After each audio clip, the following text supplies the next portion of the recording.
Make no bones about something to supersize your business. What the heck does that mean? Sharon Horne-Ellstrom here, also known as Pajama Grandma. Let's talk about the expression, the idiom, make no bones about something. I love this expression because it sort of describes me or the way I am, right? And anything that we can totally relate to, we like, right? So what does it mean? Let's talk about what it means, and let's talk about where it came from. It means, of course, to speak directly, plainly, honestly, and without hesitation. It's a very old idiom. It was first seen in writing in 1548, right? That is hundreds of years. Anything that's been around for hundreds of years, what do we know? It impacts us, or if not us directly, it does indirectly, because it impacts the people around us, the people that we come in contact with every single day. Now, to me, this expression is all about communication.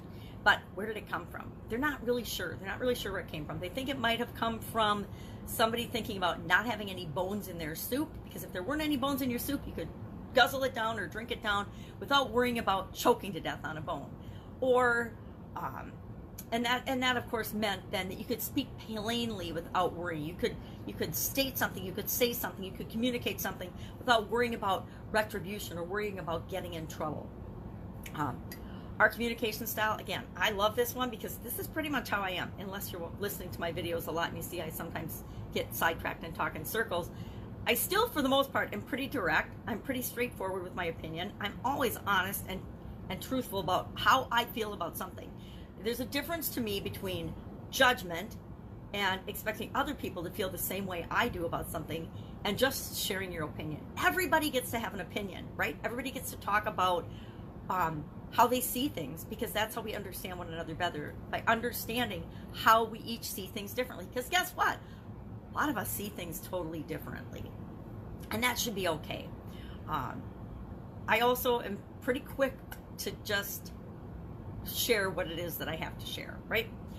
And I've noticed, and I'd like you to just take a quick assessment of yourself about your communication style. Are you somebody that makes no bones about something? Or do you hold back your opinion? Do you hesitate? Do you not share what you're thinking about something?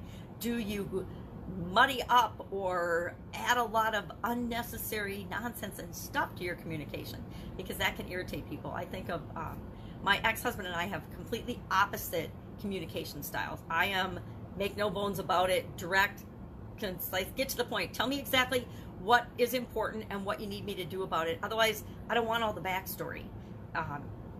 With my ex, he has to tell all of the backstory, all of the thinking, all of the thing, and then after about 15 minutes, with no interruptions and no questions, a question is an interruption to him, then he gets to the point or asks a question. Now, for someone like me, drives me up a wall, right? But I've learned that that's the way I didn't learn it soon enough, but I've learned now that we've been divorced, that's the way he has to communicate, because that's how his brain works. He has to get the whole thought out, or he's afraid that somewhere along the line, if he gets interrupted, or a question, even a question is an interruption, that he's going to forget part of the story, so then he has to go back and start all over again. It's kind of like he memorizes these speeches and has to deliver the whole speech. I mean, think about speech class where you memorize your presentation, you had to do the whole thing, and could only take questions at the end, because if somebody interrupted you, you wouldn't know where you were and you lose your train of thought. That's what it reminds me of. So anyway, today, ask yourself, what's your communication style? How direct are you? How honest? How plainly do you speak? How clearly and concisely and quickly? How fast do you get to the point? How often do you express your thoughts on a matter, maybe without an opinion or a judgment? Just talk about, hey, these are the things I'm thinking of around this topic. What do you think? And ask other people for their opinions. So what's your communication style? How quickly do you do that? And have you noticed, and is there, because I believe that there might be, a correlation between decision making and your communication style? I totally see a correlation between my communication style and my decision making style. And just wondering if other people see that as well. So what does this have to do with growing and supersizing your business? What does this mean? Well, number one, you need to create an environment in your organization, the business that you're building and growing, where everyone of different communication types and styles feels comfortable to speak plainly, to share their thoughts, to share what they're thinking without retribution. Now, of course, not if it's illegal, not if it's immoral, not if it's unethical. I'm not tolerating any of that nonsense in my businesses or with the people I work with. But beyond that, don't ask me about my politics and religion, because number one, it's nobody's business, and some things are so personal that they're just going to cause dissent if you discuss those.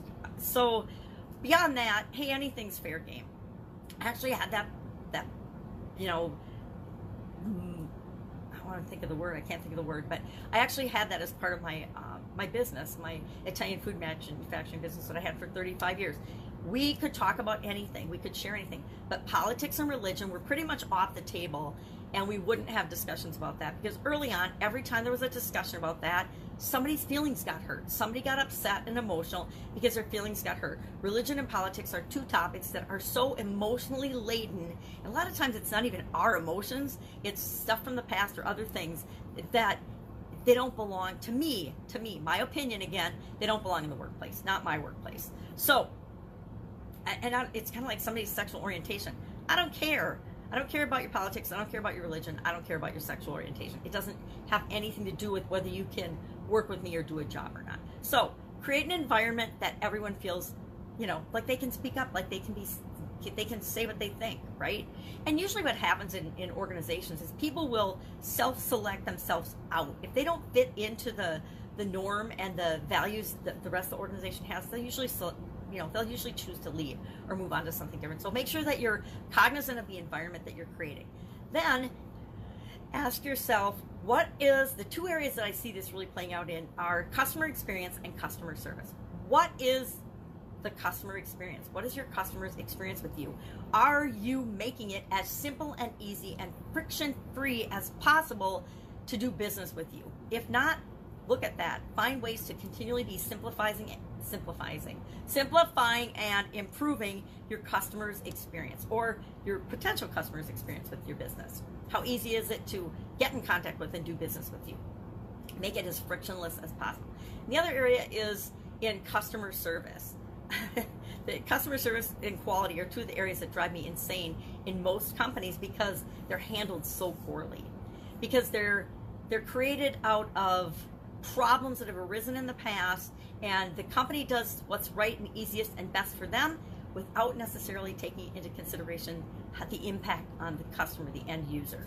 So don't make your return, your warranty, your guarantee policies and other things difficult and challenging and hard for people. Now, don't let people take advantage of you and cheat you, but also there's a lot of good people out there that have challenges with our businesses. Our businesses aren't perfect for everyone, right? Our products and services fail. All products and services fail.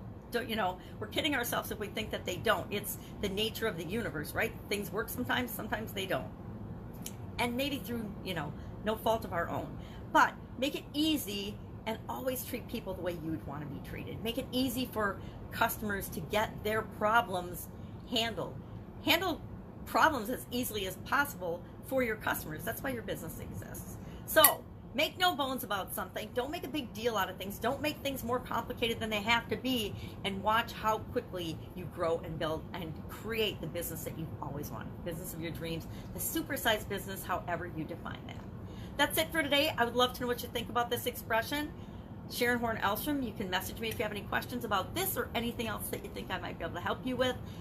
Otherwise, I will, of course, be with you tomorrow with another interesting idiom. What does it mean? Where did it come from? How might you be able to use it to create the life and the business that you want? Have an awesome day.